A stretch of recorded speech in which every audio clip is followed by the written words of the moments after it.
امام جعفر صادق علیہ السلام کی حدیث ہے، جان محترم اللہم صلی علی امام کی حدیث ہے، اور حدیث دو طریقے سے بیان ہوئی ہے، اور بہرحال جو میں آپ کی خدمت میں جس حدیث سے بیان کر رہا ہوں، حدیث بہت بڑی ہے، بہت لانگ ہے. اس کا ایک حصہ آپ کی خدمت میں کہ انسان تقوی کی، یعنی انسان اپنے آپ کو پائس بنائے، اپنے آپ کو پرہیزگار بنائے، کیونکہ بہرحال یہ پرہیزگاری انسان کو بچا سکتی ہے. باقی تو دنیا کے اندر ساری چیزیں انسان کو برباد کرنے کے لیے کھلی ہوئی ہیں. پہلی چیز امام ارشاد فرماتے ہیں، پہلا سٹیپ یہ ہے کہ تم کسی چیز کے مالک نہیں ہو، اصل مالک پروردگار ہے. جب انسان اس چیز کو انڈرسٹینڈ کر لے کہ جو بھی میرے پاس ہے اس کا مالک کون ہے؟ پروردگار ہے، تو بہت اس کو آسانی ہو جاتی ہے ہر چیز خدا کی راہ میں دینے کے لیے. اب میرے پاس جو مال ہے وہ پروردگار کا ہے. اب اس پہ روایت ہیں، بعضوں کو کہ کیا مولانا صاحب کیا سارا مال ہی دے دیں کسی کو، کیا کریں جو کچھ ہے. ابھی کوئی دوست آپ کے پاس آئے بھی، مولانا صاحب نے بولا تھا سب پروردگار کا ہے، تو بھائی یہ گھڑی مجھے دے دو، یہ تو پروردگار کا، تمہیں کیا ہے، تمہاری تو نہیں ہے. نہیں، باقی روایتوں کو بھی آپ کو جمع کرنا پڑتا ہے، دونوں کو ایڈجسٹ کرنا پڑتا ہے. کہا کہ جو چیز ضرورت سے زیادہ تمہارے پاس ہے وہ تمہاری نہیں ہے، چاہے وہ مال ہو، چاہے جو ضرورت سے زیادہ، وہ اللہ نے تمہیں کسی اور کے لیے دی ہوئی ہے. یہ انسان کو سمجھنے کے لیے بہت امپورٹنٹ ہے کہ انسان ان باتوں کو سمجھے کہ کوئی بھی چیز ہماری نہیں ہے. ہمارا خود ہم جو ہیں، کہ ہم اپنے نہیں ہیں، یہ ہاتھ میرے ہیں نہیں ہے، یہ سب امانتیں ہیں خدا کی طرف سے. قیامت میں یہ امانتیں ریٹرن کرنی ہے. آنکھ خدا کی ہے، خدا کو کیسے دیں گے ہم؟ کہ خدا ہم نے اس آنکھ کے ساتھ کیا کیا، خدا ہم نے زبان کے ساتھ کیا کیا، کیونکہ یہ ساری چیزیں اصل مالک وہ ہے. تو یہ ساری چیزیں خود ہی بولنا شروع کر دیں گی تو آپ کیا کریں گے؟ تو ہم خود بھی اپنے مالک نہیں ہیں. میں انسان اپنی زندگی میں کرتا ہے، لیکن اصل میں اس کے پاس کچھ بھی نہیں ہے. حیات بھی وہ اللہ کی مرضی سے آیا ہے، مرنا بھی اس نے اللہ کی مرضی سے، اٹھائے گا بھی اسے پروردگار. حساب کتاب بھی خدا ہی نے کرنا ہے. تو پھر میرا تو کچھ بھی نہیں ہے. تو جب میرا کچھ ہے ہی نہیں تو میں خواہ تکبر اور غرور میں رہتا کیوں ہوں؟ تو اصل مالک کون ہے؟ پروردگار. میری اولاد کس کی ہے؟ خدا کی ہے. میرا سب کچھ کون ہے؟ خدا. اب یہ مشکل ہے، بٹ پریکٹس تو کرنی پڑے گی. آپ اس کو پریکٹس کر. سید الشہداء علیہ السلام نے کربلا میں یہی کر کے دکھایا کہ جو کچھ بھی حسین کا ہے وہ کس کا ہے؟ پروردگار کا ہے. اور یہی چیز خدا کی راہ میں دینے میں امام حسین نے کوئی چیز رکی نہیں ہے. 6 مہینے کا بچہ چاہیے، جوان بھائی چاہیے، کچھ بھی چاہیے، خود اپنے وجود کو بھی. یہی وجہ ہے کہ پروردگار نے بھی پھر سید الشہداء کو اپنا سب کچھ دیا. خدا نے اپنی خدائی. آپ سوچ رہے ہیں کہ انسان ایک زیارت کرنے جاتا ہے، زیارت تو چلیں خدا ہم سب کو توفیق دے جانے کی، کربلا جہاں کہیں بھی دنیا میں بیٹھے ہو آپ امام حسین کا ذکر کریں. امام حسین کا ذکر کیسے آپ کے وجود کو نکھارتا ہے. امام حسین کا نام آپ کے آنکھوں میں اشک کو جاری کرتا ہے. اور ایک آنسو کا قطرہ کہ جس کی جو مچھر کے پر کے برابر ہو، اتنا آنسو کا قطرہ جہنم کی آگ سے بچا سکتا ہے. یعنی آپ سوچیں کہ خدا نے امام حسین کو کیا دیا ہے، ہمارے تصور میں بھی نہیں ہے، نہ ہم اس کو سمیٹ سکتے ہیں اپنے ذہن کے اندر کہ خدا نے سید الشہداء علیہ السلام کو کیا دیا. تو اگر ہم بھی اپنا خود خدا کی راہ میں دینا شروع کر دیں تو خدا بھی ہمارے لیے بہت ساری چیزوں کو کھول دے گا.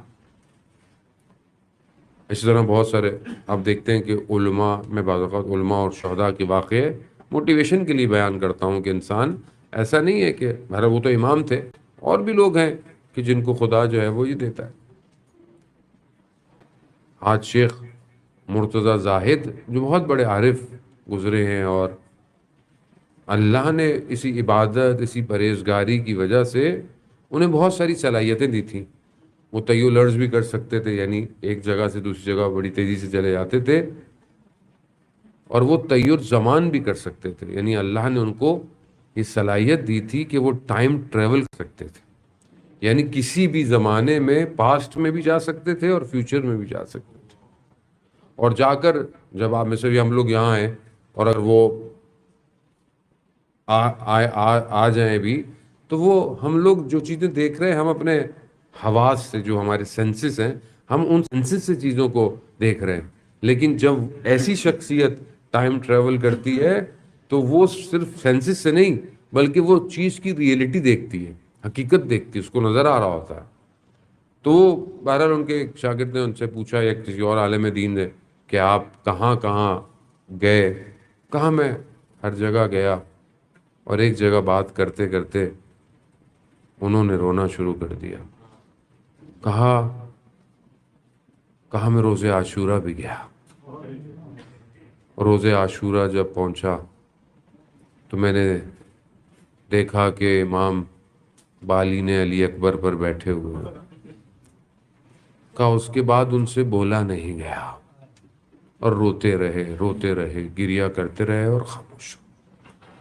یعنی ظاہر ہے اس جگہ کو دیکھنا، اس کو درک کرنا آسان نہیں ہے سر۔ بہرحال یہ خدا صلاحیت دیتا ہے انسان کو، ایسا نہیں ہے کہ انسان، پہلی چیز کیا ہے، تم کسی کے مالک نہیں۔ دوسری چیز جو امام فرماتے ہیں کہ خدا نے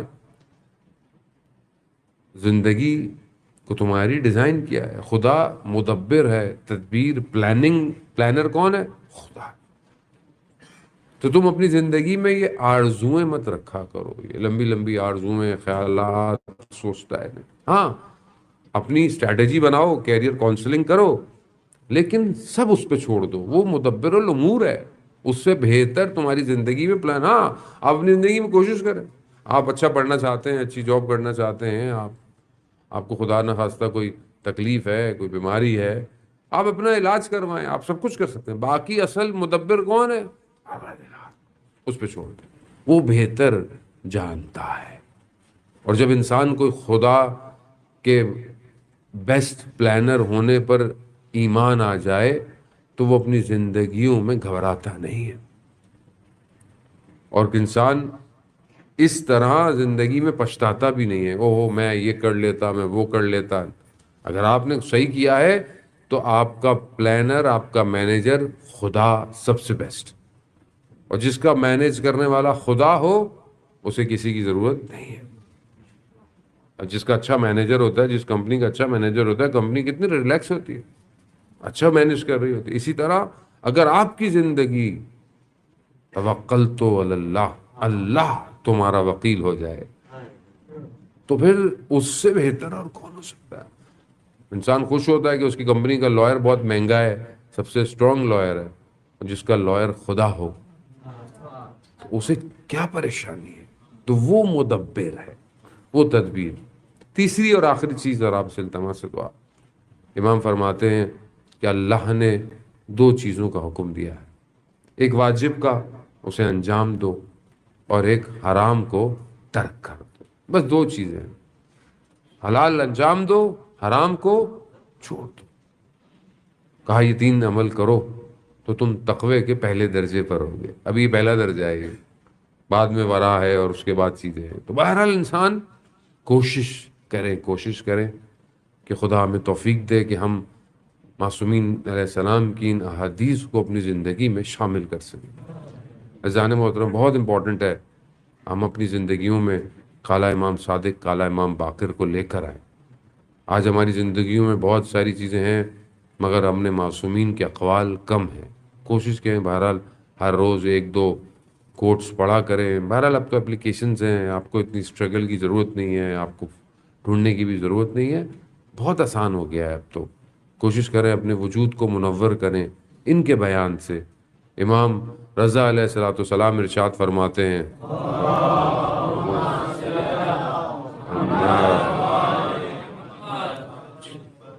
امام ارشاد فرماتے ہیں کہ تم لوگوں تک ہمارا کلام پہنچا دو، ہماری بات لوگوں تک پہنچا دو، بس وہی کافی ہے، ہم جانے اور وہ جانے۔ اگر ان کی بات لوگوں تک پہنچ گئی تو وہ خود ان کو بہتر کر دیں گے۔